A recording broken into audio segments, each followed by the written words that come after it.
رسول اللہ صلی اللہ علیہ وسلم نے یہ باتیں ارشاد فرمائی کہ زمانہ آئے گا، لوگ بڑی بلڈنگیں بنائیں گے، اور زمانہ آئے گا قیامت کی نشانیوں میں سے یہ نشانی ہے کہ مسجدوں کے اوپر لوگ فخر کرنا شروع کر دیں گے۔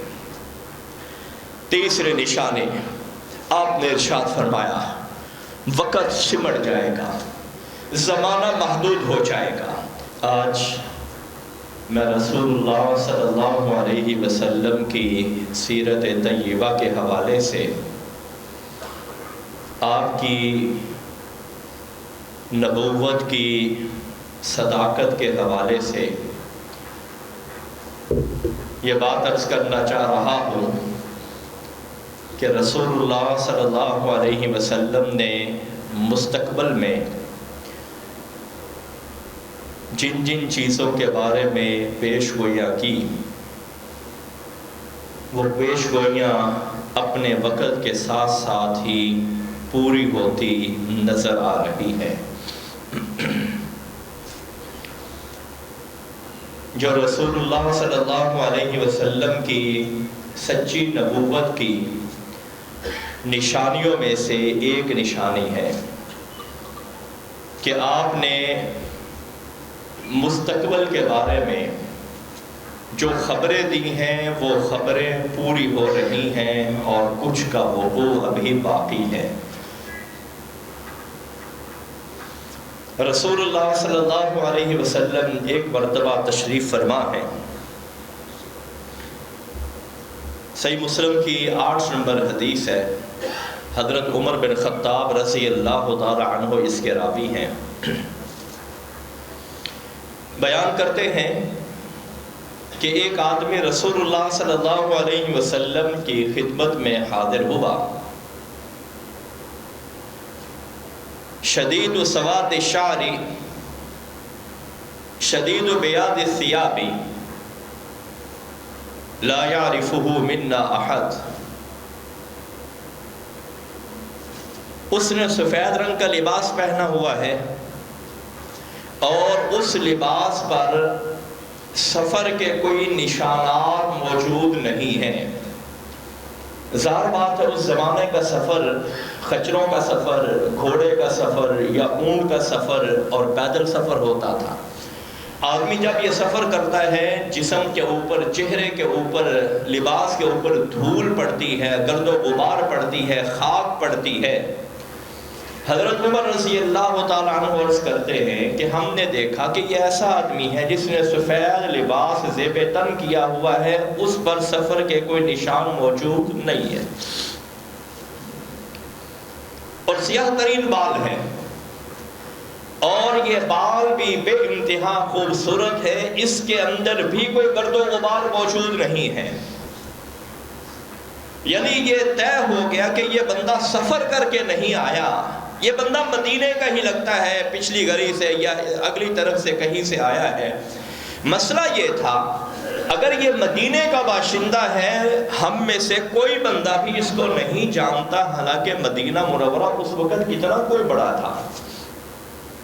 اس وقت یعنی آج جس جگہ پہ مسجد نبوی ہے، رسول اللہ صلی اللہ علیہ وسلم کے زمانے کا اتنا ہی مدینہ ہوا کرتا تھا، چھوٹی سی جگہ تھی، ہم میں سے کوئی بھی نہیں اس کو جانتا۔ وہ آدمی آیا اور آ کر رسول اللہ صلی اللہ علیہ وسلم کے سامنے اس طرح بیٹھا جس طرح ہم تشہد میں بیٹھتے ہیں، اور اس نے اپنے دونوں ہاتھ اپنی رانوں پر رکھے، مؤدب ہو کر، با ادب ہو کر رسول اللہ صلی اللہ علیہ وسلم کے سامنے بیٹھا، اور اس نے کچھ سوالات کیے۔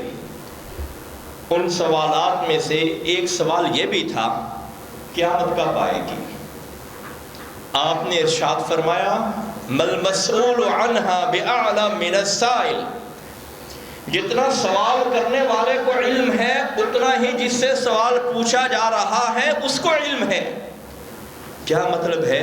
نہ سوال کرنے والے کو علم ہے نہ جواب دینے والے کو علم ہے کہ قیامت کب آئے گی۔ یہاں لوگ پیش گوئیاں کرتے ہیں نا جی فلاں سن میں قیامت آ جائے گی، اور سن بھی گزر جاتا ہے، قیامت پھر بھی نہیں آتی۔ یہ شخص کہنے لگا اچھا آپ اس طرح کیجئے، اس کی نشانیاں ذرا بتا دیجئے۔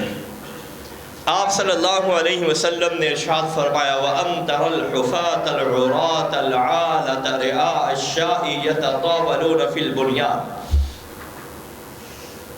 اے سائل، قیامت کی نشانیوں میں سے ایک نشانی یہ ہے کہ وہ لوگ جن کے بدن پر لباس نہیں ہوگا، پاؤں میں جوتا نہیں ہوگا، اور کوئی بہت بڑے بزنس مین نہیں ہوں گے، معمولی سی نوکری چاکری کرنے والے بکریوں کے جو چرواہے ہوں گے، مال و دولت کی اتنی فراوانی ان کے پاس آ جائے گی، یتطاولون فی البنیان، پلازے بلند بنانے میں، اونچے بنانے میں، کثیر المنزلہ بنانے میں ان کا بڑا مقابلہ ہوگا۔ یعنی یہ کوئی جدی پشتی سیٹھ آدمی نہیں ہے، لیکن مال ان کے پاس اتنا آ جائے گا۔ رسول اللہ صلی اللہ علیہ وسلم نے آج سے 1450 سال پہلے یہ پیش گوئی کی تھی۔ آج ہم اپنی آنکھوں سے اس کا مشاہدہ کرتے ہیں کہ واقعتاً ہی ایسا ہوا ہے۔ عرب کو آپ دیکھ لیں، سعودی عرب کا ایک وقت تھا کہ ہندوستان سے، اس بر صغیر سے ان کے لیے چندہ بھیجا جاتا تھا، اور اس کی رسیدیں موجود ہیں۔ سعودیہ کو جو چندہ بھیجا جاتا تھا آج دنیا کا چوتھا ملک ہے۔ دبئی کو آپ دیکھ لیں، یہ سب کیا ہے؟ یہ سب رعاء الشاء ہے، یہ بکریوں کے چرواہے ہیں۔ آپ نے عربیوں کو دیکھا ہوگا، انہوں نے سرخ رومال لیا ہوتا ہے اور رومال کے اوپر ایک انہوں نے وہ رسہ سا رکھا ہوتا ہے، پتہ نہیں اس کو کیا بولتے ہیں۔ یہ ان کی ثقافت کا حصہ ہے۔ یہ رسہ کیا ہے؟ اس کی کیا تاریخ ہے؟ اس کی یہ تاریخ ہے کہ یہ جب یہ جانوروں کو چروایا کرتے، خاص طور پہ اونٹوں کو چرایا کرتے، تو اپنے ساتھ رسے کو رکھا کرتے، اس رسے کو سر کے اوپر باندھ لیا کرتے۔ جب اونٹ کو کہیں پہ روکنا ہوتا تو اونٹ کا گھٹنا اسی رسے سے باندھ دیا کرتے، اور جب وہ رسہ فارغ ہو جاتا دوبارہ اپنے سر کے اوپر باندھ لیتے۔ اس سے ان کا جو سر کا رومال تھا، ظاہر بات ہے انہوں نے یہ سارا کام صحراؤں کے اندر اور دشتوں کے اندر کرنا ہوتا تھا، تو وہ دوبارہ اسی رسے کو اپنے سر کے اوپر باندھ لیتے، جس کی جدید شکل یہ آپ دیکھتے ہیں کہ ان کے بڑے کیا کہ چھوٹے کیا جتنے بھی ہیں ان کے لباس کا یہ حصہ ہے سر کو ڈھانکنا، اور اس کے ساتھ یہ رسہ سا وہ اس کے اوپر باندھنا۔ یہ برج خلیفہ جو سمندر کے اندر دنیا کی اس وقت جو بلند و بالا عمارت ہے دنیا کی، یہ انہی عربیوں نے بنائی، جن کے بارے میں رسول اللہ صلی اللہ علیہ وسلم نے ارشاد فرمایا انتر الحفاة العراة العالة۔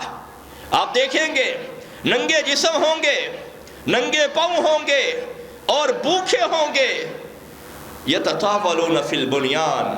ایک وقت آئے گا بڑی بڑی اونچی بلڈنگیں بنانے کا مقابلہ کریں گے۔ 160 منزلیں ہیں برج خلیفہ کی، 160 منزلیں،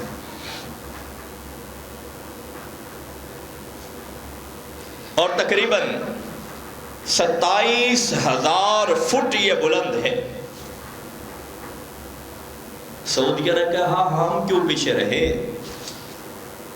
ہم کیوں پیچھے رہے؟ کیا کرنا چاہیے کہ ریاض کے اندر ایک ایسا پلازا بنانا چاہیے، ایک ایسا ٹاور کھڑا کرنا چاہیے جس کے لیے باقاعدہ پلاننگ بھی کی جا چکی ہے، جو اس برج خلیفہ سے دگنا بلند ہوگا۔ میرے دل کا جو درد ہے وہ یہ ہے کہ جو ہمارے بڑے ہیں، جنہوں نے امت مسلمہ کی باغ دوڑ سنبھالنا تھی، جنہوں نے امت اسلامیہ کی قیادت کرنا تھی، وہ ان چیزوں کے پیچھے پڑ گئے اور ان چیزوں میں اپنے آپ کو تباہ کر لیا۔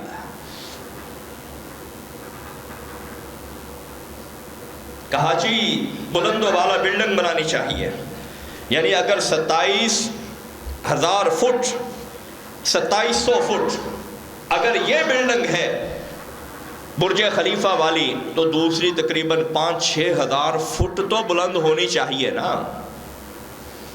اور اس کے لیے دنیا کی 8 مشہور کمپنیاں جو بلڈنگیں بنانے والی ہیں ان کو دعوت دی گئی کہ آپ آئے اور یہ سارے معاملے کا جائزہ لیں. مجھے بڑی حیرانی ہوتی ہے، آپ دنیا کی اس وقت جو بڑی 10 یونیورسٹیز ہیں ان کا جائزہ لیجئے. 3 یونیورسٹیاں برطانیہ کی ہیں، 7 یونیورسٹیاں امریکہ کی ہیں. یہ ایسے ہی دنیا کے اوپر حکمرانی نہیں کر رہے. ہم نے یہی کام کیا، بلڈنگیں بنا لو. حالانکہ بڑے ملکوں کے پاس بڑا پیسہ ہے. رسول اللہ صلی اللہ علیہ وسلم کی یہ پیش گوئی تھی کہ یہ جو بکریوں کے چرواہے ہیں جن کے پیٹ کے اندر غذا اور خوراک موجود نہیں ہے، پاؤں میں جوتے نہیں ہیں، بدن پہ لباس موجود نہیں ہے، یہ ایک وقت آئے گا اونچی بلڈنگیں بنانے کے مقابلے ہوں گے. یہ تو بھلا ہو پاکستان کا جس نے ایٹم بم کو اس کے لیے محنت کی، تگ و دو کی اور اس میں حصہ ڈالا اور پاکستان ایک ایٹمی قوت بن کے ابھرا. نہایت کم وسائل کے باوجود، بے انتہا غربت کے باوجود، بے انتہا بحرانوں کے باوجود پاکستان نے یہ صلاحیت حاصل کی ہے. اور وہ لوگ جن کے پاس مال و دولت کے انبار ہیں اور انہیں خود نہیں معلوم کہ ہمارے پاس کتنا سرمایہ ہے، ان لوگوں نے اپنا سرمایہ ان چیزوں کی وجہ سے برباد کیا ہے جن چیزوں کا امت مسلمہ کو کوئی فائدہ نہیں ہے. دنیا کی آپ یہ جو بڑی بڑی یونیورسٹیز ہیں، امریکہ کی، برطانیہ کی، آپ ان کی تاریخوں کو اٹھا کے دیکھ لیں، عقل دنگ رہ جاتی ہے کہ انہوں نے 1000 سال پہلے سے یہ کام شروع کیے ہیں. 10 صدیاں ہو چکی ہیں. آج اگر وہ دنیا کے اوپر تسلط قائم کر رہے ہیں، فضاؤں کے اوپر حکمرانی کر رہے ہیں اور دنیا کو اپنے پیچھے چلا رہے ہیں، تو ان کے پیچھے صدیوں کی محنتیں ہیں، صدیوں کی محنتیں ہیں. اس وقت بھی جو دنیا کی دوڑ لگی ہوئی ہے 2 بڑے ملکوں کی، ایک امریکہ ہے اور دوسرا چین ہے، وہ مصنوعی ذہانت کے حوالے سے، آرٹیفیشل انٹیلیجنس کے حوالے سے اس کے اندر کہ اس کی ڈیوائسیں تیار کی جائیں، اور اگر یہ سسٹم شروع ہو گیا اس کی وجہ سے کروڑوں انسانوں کو نوکریوں سے فارغ ہونا پڑے گا، کروڑوں انسانوں کو. اور ہمارا پاکستان کا جو المیہ ہے اب سب جانتے ہیں، اس میں تبصرے کرنے کی ضرورت نہیں ہے. میں جب اندلس کی تاریخ کو دیکھوں مجھے بڑی تکلیف ہوتی ہے. جب عبد الرحمن الداخل آیا، بہت بڑا کمانڈر تھا، اس نے کہا کہ میں نے کرتوا کے اندر ایک جامع مسجد بنانی ہے. بنیاد رکھی گئی، بہت بڑی مسجد، عالی شان مسجد. 1931 کو شاعر مشرق علامہ محمد اقبال رحمہ اللہ جب وہاں پر گئے، انہوں نے اس کرتوا کی مسجد کو معماروں کا اور مستریوں کا کعبہ قرار دیا ہے. گویا انہوں نے اتنی محنت سے یہ مسجد بنائی ہے، گویا ان کا یہ کعبہ ہے. وہاں جا کر آذان بھی کہی اور دکھی اشعار بھی کہے. یہ امت مسلمہ کا سوال تھا. میں نے عرض کیا ہم نے اس چیز میں بڑی توجہ کی ہے. اگر آپ اس مسجد کی تاریخ کو دیکھیں، اس کا جو منبر بنایا گیا کرتبہ کی مسجد کا 36,000 ٹکڑوں کے اوپر مشتمل منبر تھا. 36,000، جس کو 8 مستریوں نے 7 سال کے اندر بنایا ہے. 7 سال کے اندر. کاش کہ اتنی محنت کسی یونیورسٹی پہ کی جاتی، کسی تعلیمی ادارے پہ کی جاتی، کوئی ہنر سکھانے میں کی جاتی اور امت مسلمہ کو آگے لانے پہ کی جاتی، ہم غافل کے غافل رہے۔ نوکیا موبائل کے مالک کا میں نے انٹرویو پڑھا، رو پڑا۔ پوچھا کیوں روتے ہو؟ جب کمپنی بند ہوئی نا، پوچھا کیوں روتے ہو؟ کہا اس لیے روتا ہوں کہ دنیا کی دوڑ کے ساتھ ہم نہیں دوڑ سکے۔ ہم نے بر وقت یہ ادراک نہیں کیا کہ دنیا کو اس وقت کیا چاہیے، یا مستقبل قریب میں ان کے کیا تقاضے ہیں، یا مستقبل بعید میں ان کے کیا تقاضے ہیں۔ ہم انہی چیزوں پر رہے، چھوٹا سا موبائل بنا دیا، بس ہم نے سمجھا ہم نے بڑا مارکا سر کر لیا۔ اور یہ مسجد جو اس وقت عیسائیوں کے تسلط کے اندر ہے، مسلمانوں نے کہا ہمارے لیے اس مسجد کو کھولا جائے۔ انہوں نے کہا ایک شکل میں کھول سکتے ہیں۔ کیا شکل ہے؟ کہ عیسائی اور مسلمان مل کر اس مسجد میں عبادت کریں گے، اور اس مسجد کی تعمیر میں 200 سال لگے ہیں، 200 سال، 2 صدیاں ضائع ہوئی ہیں۔ ضائع کہہ رہا ہوں میں، امت مسلمہ کو اس کا کیا فائدہ ہوا؟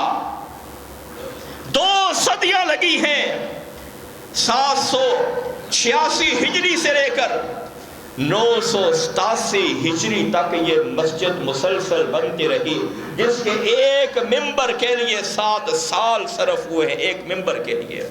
اور اس ممبر کو جوڑنے کے لیے جو میخیں لگائی گئی وہ لوہے کی میخیں نہیں تھی، سونے اور چاندی کے وہ کیل تھے جو اس کے اندر جذب کیے گئے۔ اگر آپ نے اس کا کوئی ماڈل دیکھنا ہو، مسجد نبوی کے محرابوں کو دیکھ لیں۔ مسجد نبوی کے جو محراب ہے یہ اسی جامع مسجد کرتبہ کی کاپی ہیں، بالکل اسی طرح۔ دونوں تصویریں، جامع مسجد کرتبہ کی تصویر آپ ایک طرف رکھیے اور دوسری طرف مسجد نبوی جو اس وقت موجود ہے جدید تعمیر، اس کے محراب آپ سامنے رکھیے، آپ فرق نہیں کر سکتے سوائے اس کے کہ مسجد نبوی کا جو کام ہے وہ نیا ہے اور تازہ ہے، اور اس کو یعنی کافی صدیاں بیت چکی ہیں، اور ظاہر بات ہے برابر اس کی کوئی یعنی دیکھ بھال بھی نہیں ہو رہی۔ یہ امت مسلمہ کا سوال تھا جن چیزوں پہ، پھر نتیجہ یہی نکلا نا، نتیجہ یہی نکلا کہ وہ مسجد کفار کو دینا پڑی، اور کفار نے اس مسجد کے اوپر اپنا تسلط قائم رکھا، اور اس وقت کیفیت یہ ہے کہ مسلمانوں کو وہاں نماز پڑھنے کی بھی اجازت نہیں ہے۔ بے شمار اس کے اندر اور بھی بہت ساری چیزیں ہیں۔ ایک بات میں نے یہ بھی پڑھی تھی کہ اس کے جتنے محراب ہیں، سورج روزانہ نئے محراب سے طلوع ہوتا ہے۔ اس کے جتنے محراب ہیں، سورج کیا یعنی مشرق جو ہوتی ہے بدلتی رہتی ہے، ہمیں اس کا احساس نہیں ہوتا۔ ہم سمجھتے ہیں کہ سورج روزانہ مشرق سے اس طرف سے نکلتا ہے، نہیں، سورج بھی اپنی سمت اور اپنی جگہ بدلتا رہتا ہے، اور روزانہ اس کا جو سورج اس جگہ پہ نکلتا ہے، آج ایک محراب میں ہے، کل دوسری تاریخ ہوگی، دوسرے محراب میں ہوگا، تیسرے محراب میں ہوگا۔ یہ کام ہے، اور اس چیز کی بھی رسول اللہ صلی اللہ علیہ وسلم نے پیش گوئی کی ہوئی ہے۔ سنن ابو داود کی روایت ہے 449 نمبر پہ، حضرت انس رضی اللہ تعالیٰ عنہ راوی ہیں، آپ نے ارشاد فرمایا لا تقوم الساعة حتى يتباهى الناس في المساجد، اتنی دیر تک قیامت قائم نہیں ہوگی۔ قیامت کی نشانیوں میں سے ایک نشانی یہ بھی ہے کہ مسجدوں کے اندر فخر کیا جائے گا، مسجدوں کے اندر فخر کیا جائے گا۔ دو معنی ہیں، دونوں درست ہیں۔ نمبر 1، ہماری مسجد بڑی اعلیٰ ہے، اس کے کیا کہنے ہیں، بادشاہی مسجد کے کیا کہنے ہیں، فیصل مسجد کے کیا کہنے ہیں، اور یہ جو کراچی میں بحریہ ٹون ہے اس کی جو گرینڈ مسجد ہے اس کے کیا کہنے، جو دنیا کی تیسری بڑی مسجد بن رہی ہے، جس کے اندر 95,000 نمازیوں کی گنجائش موجود ہے، جو 2 مربع کے اوپر یعنی 50 ایکڑ کے اوپر مشتمل مسجد ہے۔ یہ تو اللہ بہتر جانتا ہے، لیکن کیا ضرورت ہے ایسی جگہ پہ اتنی بڑی مسجد بنانے کی؟ اس مسجد کے بجائے ہزاروں مسجدیں بن سکتی ہیں جو 50 ایکڑ پہ مسجد ہے۔ ایک تو یہ معنی ہے۔ دوسرا معنی یہ ہے کہ نمازی مسجد میں جب آئیں گے نا، یار میں نے اتنے کی قربانی کی ہے، میں نے اتنا اللہ کے راستے میں خرچ کیا، میں فلاں جگہ پہ، یعنی مسجدوں کے اندر آ کر لوگ اپنی عبادتوں کا ذکر کر کے دوسروں پہ فخر کریں گے، اپنی عبادتوں پر اترائیں گے، اپنی عبادتوں پر انہیں بڑا ہی غرور ہوگا۔ فرمایا قیامت اتنی دیر تک قائم نہیں ہوگی جتنی دیر تک لوگ مسجدوں کے اندر آ کر فخر کرنا نہیں شروع کریں گے۔ ایک یہ ہے کہ مسجد کے اوپر فخر کرنا کہ ہماری مسجد کی کیا بات ہے، دوسرا یہ ہے کہ مسجد کے اندر آ کر اپنے دیگر چیزوں کو سامنے رکھتے ہوئے جس طرح لوگ قربانی کے موقع پہ کرتے ہیں بڑا فخر کرتے ہیں۔ رسول اللہ صلی اللہ علیہ وسلم نے یہ باتیں ارشاد فرمائی کہ زمانہ آئے گا، لوگ بڑی بلڈنگیں بنائیں گے، اور زمانہ آئے گا، قیامت کی نشانیوں میں سے یہ نشانی ہے کہ مسجدوں کے اوپر لوگ فخر کرنا شروع کر دیں گے۔ تیسرے نشانے آپ نے ارشاد فرمایا وقت سمٹ جائے گا، زمانہ محدود ہو جائے گا۔ سیدنا ابو ہریرہ رضی اللہ تعالی عنہ بیان کرتے ہیں، مسند احمد کی روایت ہے، 10,943 نمبر پر یہ حدیث موجود ہے، لا تقوم الساعة حتى يتقارب الزمان، اتنی دیر تک قیامت قائم نہیں ہوگی جتنی دیر تک زمانہ قریب قریب نہیں ہو جاتا۔ فَتَكُونُ السَّنَةُ كَالشَّهْرِ، فرمایا سال ایک مہینے کی طرح ہو جائے گا۔ وَيَكُونُ الشَّهْرُ كَالْجُمْعَةِ، اور مہینہ جمعے کی طرح ہو جائے گا۔ وَتَكُونُ الْجُمْعَةِ كَالْيَوْمِ، اور جمعہ ایک دن کی طرح ہو جائے گا۔ وَيَكُونُ الْيَوْمُ كَالسَّاعَةِ، اور ایک دن ایک گھنٹے کے برابر ہوگا۔ وَتَكُونُ السَّاعَةُ كَاحْتِرَاقِ الصَّعْفَةِ، اور ایک گھنٹہ اس طرح ہوگا جس طرح آگ کا شعلہ جلتا ہے پھر واپس چلا جاتا ہے، بجھ جاتا ہے، ختم ہو جاتا ہے، ایک گھنٹہ اسی طرح صرف ہوگا۔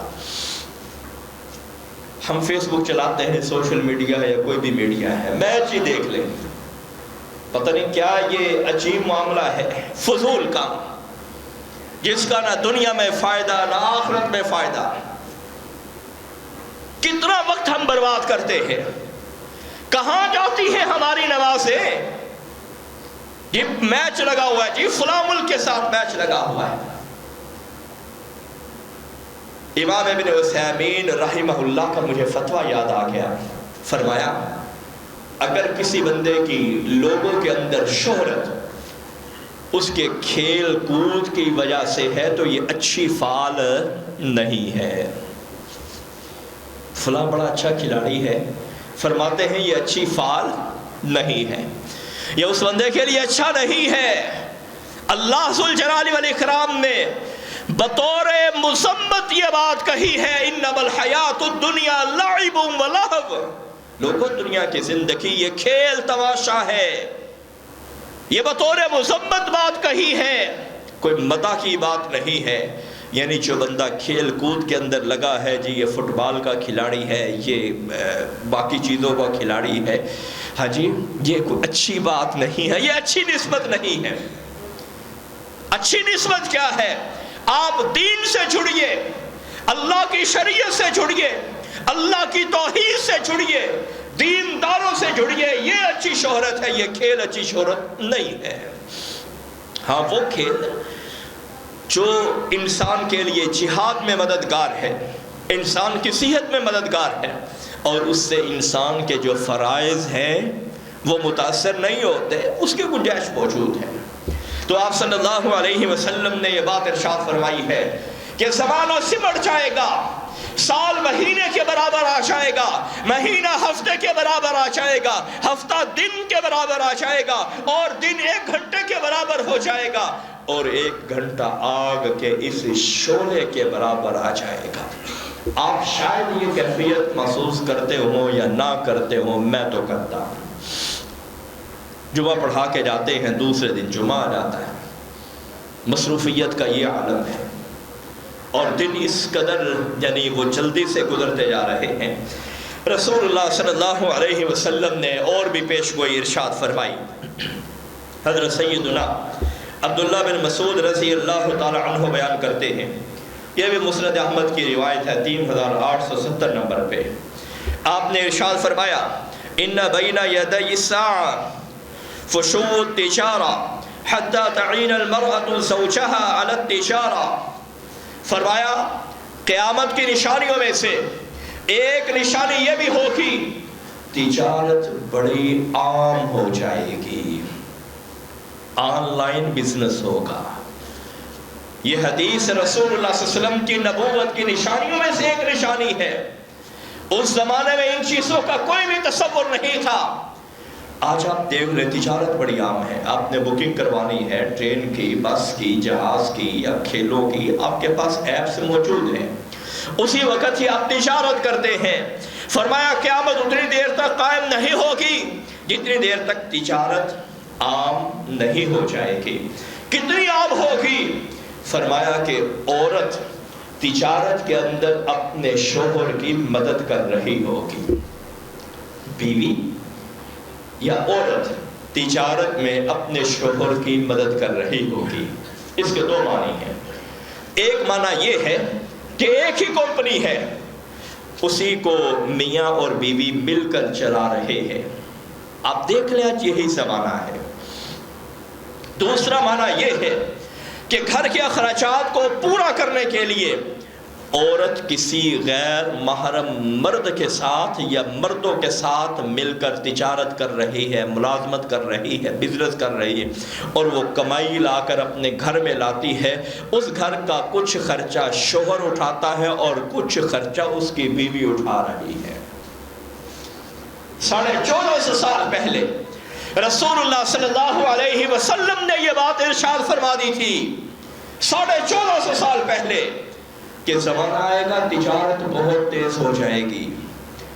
اور دوسری چیز ظہور القلم، فرمایا قلم عام ہو جائے گا۔ یہ جو ہمارا موبائل کے اندر کی بورڈ ہے نا، یہ قلم ہے، سوشل میڈیا ہے نا، ہر بندے کے پاس قلم ہے۔ آپ کوئی بھی کمنٹس کرنا چاہیں، کوئی تبصرہ کرنا چاہیں، کوئی رد و قضا کرنا چاہیں، آپ کے پاس یہ سہولت موجود ہے، ہر بندے کے پاس موجود ہے۔ رسول اللہ صلی اللہ علیہ وسلم نے یہ بات ارشاد فرمائی ہے، یہ قلم عام نہیں ہوگا، ہر بندے کی جیب میں قلم ہوگا، اور وہ قلم موبائل کی شکل میں ہوگا، وہ قلم کمپیوٹر کی شکل میں ہوگا۔ محمد رسول اللہ صلی اللہ علیہ وسلم نے فرما دیا قلم عام ہو جائے گا۔ اب دیکھیں کوئی بھی بات ہوتی ہے چند لمحات کے اندر، چند سیکنڈ کے اندر بے انتہا دور تک پہنچ جاتی ہے، بلکہ اب تو ایسے سافٹ ویئر ہیں میرے پاس، حدیث کی کافی ایسے سافٹ ویئر ہیں، جب آپ سرچ کرتے ہیں تو وہ بتاتا ہے کہ یہ سرچ آپ نے 1 سیکنڈ کے چوتھے حصے میں کی ہے، سیکنڈ کا چوتھا حصہ، یعنی جو ہم آپ کو سرچ کر کے دے رہے ہیں، اس سرچ میں سیکنڈ کا چوتھا حصہ صرف ہوا ہے۔ تو یہ ساری چیزیں فشو القلم، قلم عام ہو جائے گا، ظہور القلم، قلم عام ہو جائے گا، ہر بندے کے پاس قلم ہوگا۔ اللہ ذوالجلال والاکرام ہمیں رسول اللہ صلی اللہ علیہ وسلم سے کما حق کو عقیدت رکھنے کی توفیق عطا فرمائے۔